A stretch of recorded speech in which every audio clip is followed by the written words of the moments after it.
We'll wait for the others to join. Yeah, let's wait. So let's see. I will share my screen here. I just pressed recording. So yes, perhaps you can record it too. So we have two copies, maybe for safety, if you can. Yeah. I think I can. Yeah, I can record. I don't have the permission. Maybe if you are the host or at the host, you can. Yeah, I'm recording already. Perhaps you can only record it once. I don't know. Then it's fine. We should be okay. But it's being recorded now. So yeah, let's just wait for everyone to join and then we'll start, I guess. Yes, I think so.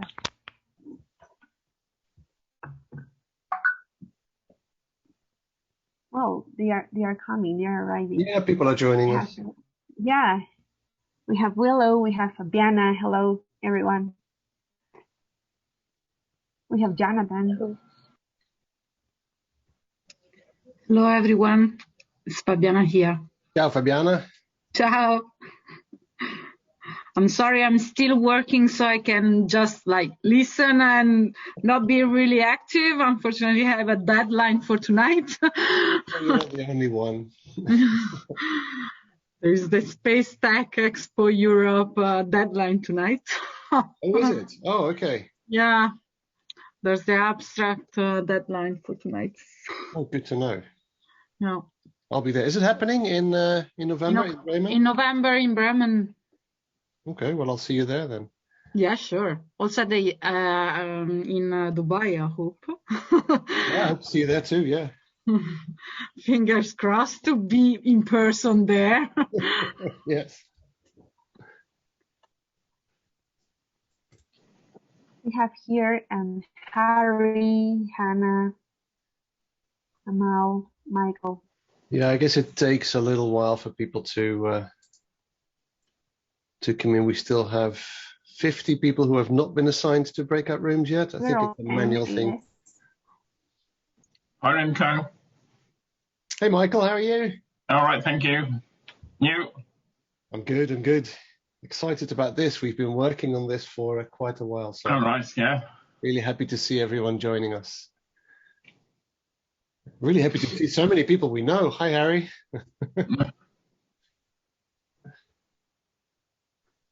Actually, the space world is a really small world. It is, especially space outreach world. So I'm really, really happy to see so many people joining us here.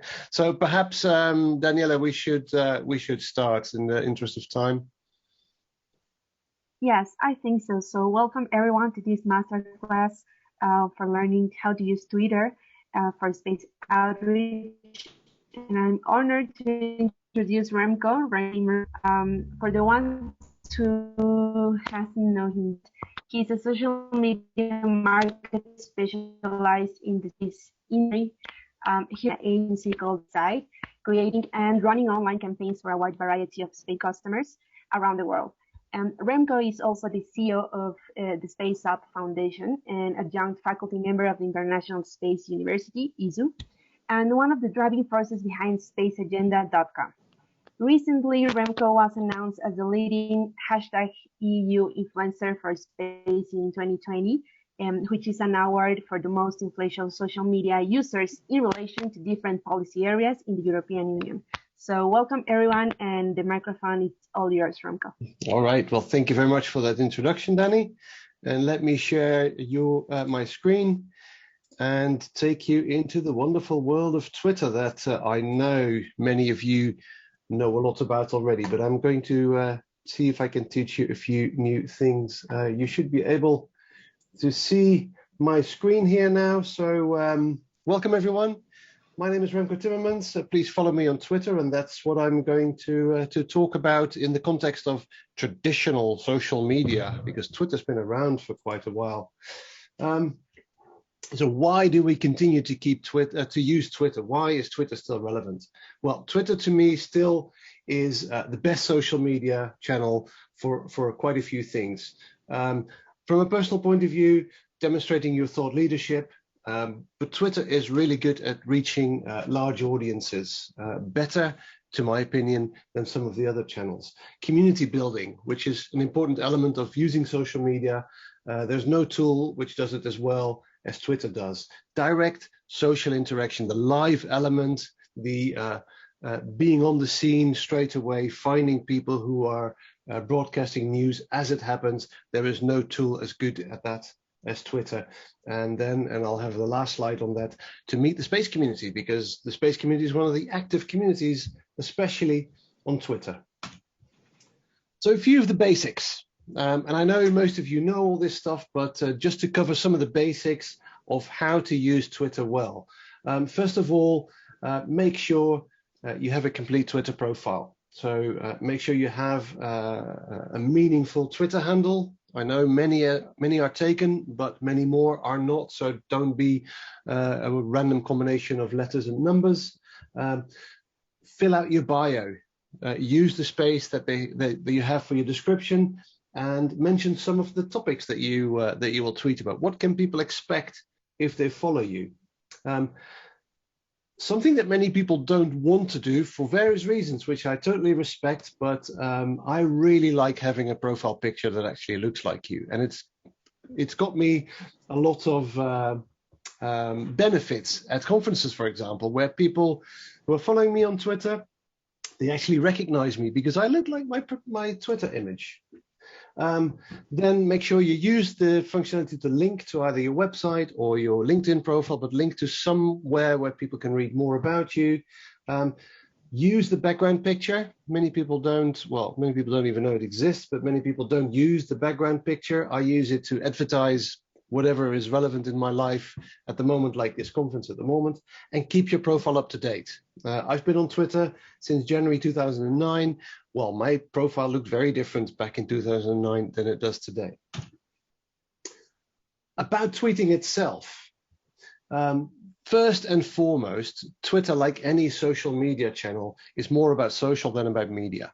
The media tend to change, tend to evolve, but the social aspect, why we love social media so much, has not changed. The fact that you can reach out to people all over the world that are not in your direct area has changed the world in the last 15 years. And that is what social media is to be used for, is to be social.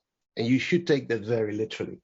It's okay to go in listen only mode when you get used to Twitter, but the real value of Twitter comes when you start interacting. The whole point of Twitter, just like any other social media, is in the interaction, and probably more so in Twitter than in tools like Instagram, where it's much more about showcasing.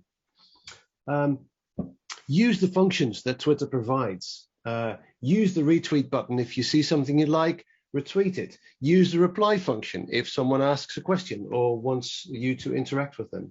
It's okay to reply to any tweet. You can budge into any conversation, which is the whole point of Twitter. And you cannot tweet too much. I get this question a lot, but there is no such thing as tweeting too much. Maybe one or two exceptions, but really in general use, you can't overdo it. About followers, many people put a lot of emphasis on followers on Twitter and having lots of followers, but that's not the point. The point is that when you start sharing relevant information, the followers will come automatically. It makes sense, but it's a personal choice. I like to, out of politeness, and if people are interested in me, I would like to show interest in them by following them back. And building a following, there's a few, I'd say, ethical tips and tricks that you can use. One of them is use hashtag FF for Follow Friday. It's something that was introduced many, many years ago, and it still works. And people like it when you recommend them a certain number of followers on Friday, and people will actually follow that up by giving them a follow as well. Another really good one that I've been doing over the years is to use tweet chats. One that I'm active in is a weekly tweet chat called SciComm Chat every Wednesday. So follow those hashtags, use those tweet chats, and those are great ways to find new people to interact with, find new people with common interests, and build your followers that way. And last but not least, just don't worry about them. When you share good information, followers will come automatically. Then what about content? Twitter is all about great content. We follow people because they provide meaningful and useful, great content. The number one rule to follow in that sense is to be yourself. Authenticity. People will see it when you're real versus when you're acting to be something that you're not. It's also a reason why it's much more difficult to tweet on behalf of companies, because a company is not a person. So I do a lot of social media for companies, and I always recommend them to have a personal voice, to not tweet as a company, we as the Coca-Cola company, but no, talk as the person John from the Coca-Cola company. That gives people a face to talk about. Be positive and polite. I mean, we all know about this. There's so much negativity and impoliteness on Twitter. Just don't play that game. Don't troll the feeds and don't feed the trolls. If you've been active on Twitter, you know the drill. Visual content. Text is of the last century. The 21st century is all about multimedia. We'll hear a lot about that today, but use visual content, use photos, be original. And we're all getting sick and tired of seeing the same GIFs over and over again. So why not make your own GIFs, or use your own photo, or use your own material to show your emotions, rather than just another actor that someone recorded from TV. And remember to interact, retweet, reply, be interactive on Twitter and talk to other people. That's the whole point. Little thing about hashtags.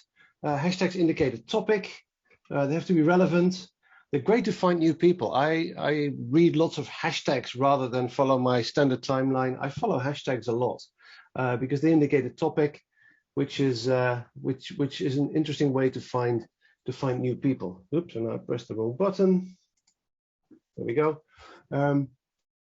Hashtags are also useful in corporate social media to measure campaigns. When I use Twitter for corporate reasons, I use hashtags a lot and I measure them. In the end, it's a great way to get the statistics on the popularity of an event, for example, like hashtag IMPULSE2021 to tweet about this event. So please do that. On the amount of hashtags, 1 to 3 hashtags on a tweet, you don't have that many characters. We'll make sure the hashtags don't clog up the tweet and your message stays in the center of things. How often should you tweet? Many people ask. Well, there's no thing as tweeting too often. I've said that already, because a tweet has a really short lifespan. Everybody who has a little bit of following knows that tweets disappear down the bottom of your screen very quickly. And I always say a tweet is a lifespan of 15 minutes, and you can repeat the message after 15 minutes because it really doesn't live that long. For companies, 1 tweet a day would be the absolute minimum if you want to be relevant on Twitter. But as I said, there's no upper limit. Sometimes the day are more effective than others, and Twitter Analytics will give you that information. If you go to analytics.twitter.com, it will give you the information on when are the best times to tweet. There's lots of tools out there that will help you see when your followers are awake and online.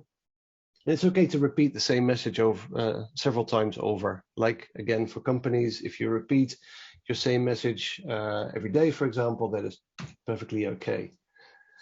My last slide on the space community on Twitter. I mean, Twitter is the reason why I'm part of the space community right now. It changed my career. It literally changed everything. And this specific event, the NASA Tweet Up, for the STS-135, that was my first encounter with the space community, and I found these people through Twitter. And still, the space community is very active on Twitter, and that has a lot to do with NASA experimenting a lot with social media back in the early 2000s, when they were one of the first to embrace social media as a way to communicate to a larger audience. And they've grown since. And what not many people know is that NASA is actually the largest corporate user of Twitter and of many social media, bigger than Coca-Cola, bigger than General Motors, just because they started early and they really got it. So I participated in NASA Tweet Up that became NASA Social. I hope many of you have attended one or multiple of these events. If not, then I can highly recommend it. And this slide was only if I had a little bit of time left, so I have no idea how I'm doing on time, but I haven't heard a bell yet. So this is about well, some of the characteristics of my own Twitter. So I use my actual name. I actually look like my picture. I hope this session confirms that. I've written 57,000 tweets. You have to bear in mind 5,000 tweets is the length of a short novel. So it gives an indication of how much you are active on Twitter. I do this for a living. So I think I have an excuse to tweet a lot, but bear in mind that with every 5,000 tweets, you write a novel. I use my background picture as advertising space, as I said before. I follow a lot of people.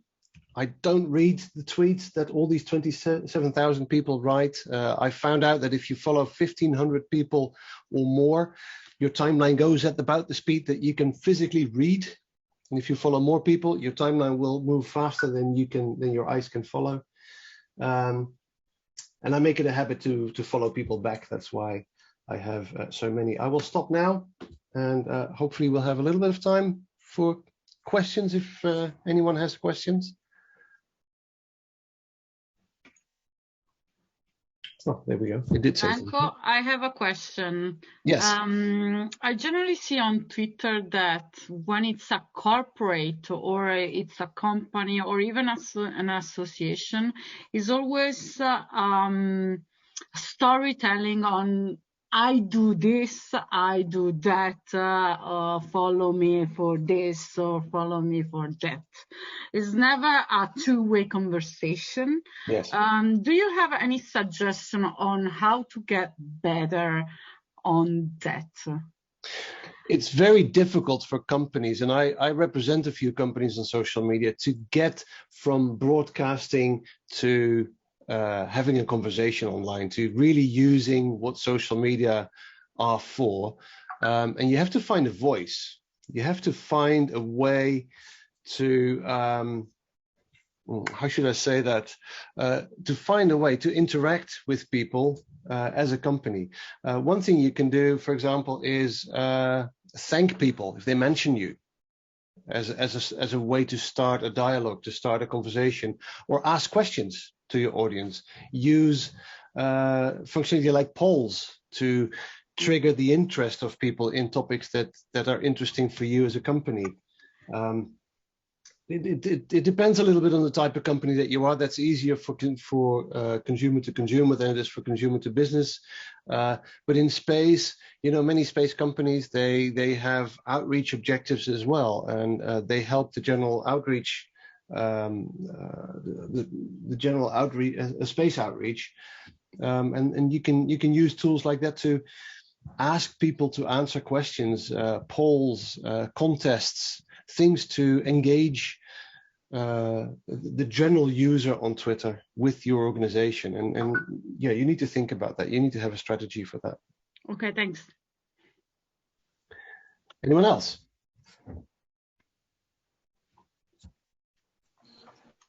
I have a quick question. Sure.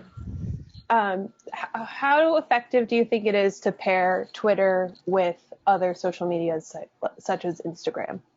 Or is it better to really focus on one? Yeah, there's two things. And okay, we're going back in 49 seconds, so I have 49 seconds to answer.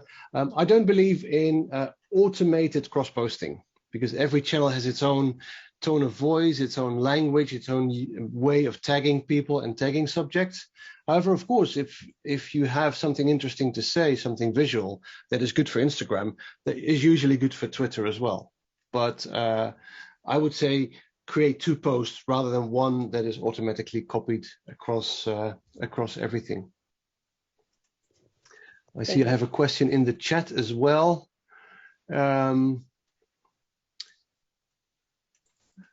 Yeah, LinkedIn. It's a question about LinkedIn. What you have to bear in mind, and I have 7 seconds, I see, is that every tool has its own purpose. So make sure that you write for the purpose that the tool is for.